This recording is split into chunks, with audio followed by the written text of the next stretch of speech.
Do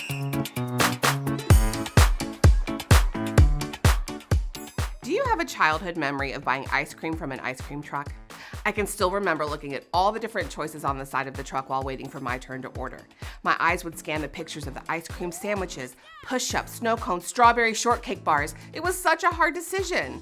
But when the time came to order, I always chose the ice cream with a piece of bubblegum at the bottom. I could never pass up 2 treats in one. You can now find a food truck for just about any kind of food. Noodles, tacos, hot dogs, funnel cakes, and I love them all. This month we're talking about how Jesus loves them all too. Not the food trucks. Although I'm pretty sure Jesus would love hanging out with his friends at a food truck. No, I'm talking about people. All kinds of people. And Jesus loves them all. We'll begin week 1 with a story about a man with a skin disease. He was not someone everyone loved, or even liked really. In fact, people stayed away from him because they didn't want to get what he had. A person with a skin disease lived a very lonely and painful life.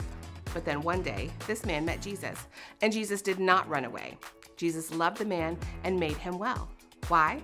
Because Jesus loves everyone. In week 2, we'll hear the story of a woman we call the unloved woman. Now, we chose that name because, well, when we read her story, she experienced anything but love from the religious leaders. Instead of love, she received judgment, hate, anger, embarrassment, until she was dragged to the feet of Jesus. And what did Jesus give the woman? Love, grace, and compassion. Why? Because Jesus loves everyone. Week 3, we get to see a very special meeting between a man named Zacchaeus and Jesus. We can only imagine the look on Zacchaeus' face when he saw Jesus walking towards him as he sat perched in a tree. Maybe Zacchaeus thought Jesus was going to tell him that being a tax collector was wrong. Maybe he thought Jesus was going to tell him he should be ashamed of his bad choices. But that is not what happened.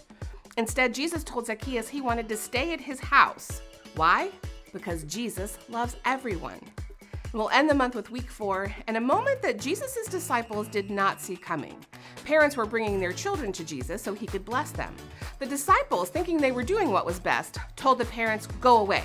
I mean, Jesus is super important and has super important things to do. He cannot be bothered with children, right?" Wrong. Jesus quickly told his disciples to let the children come to him and don't make it hard for children to get to him. Why? Because, say it with me, Jesus loves everyone. So next time you see a row of food trucks, take time to thank Jesus for loving the sour as well as the sweet, the spicy as well as the bland, the simple as well as the complicated, your favorites and your not so favorites. Because Jesus loves everyone, and that means Jesus loves you.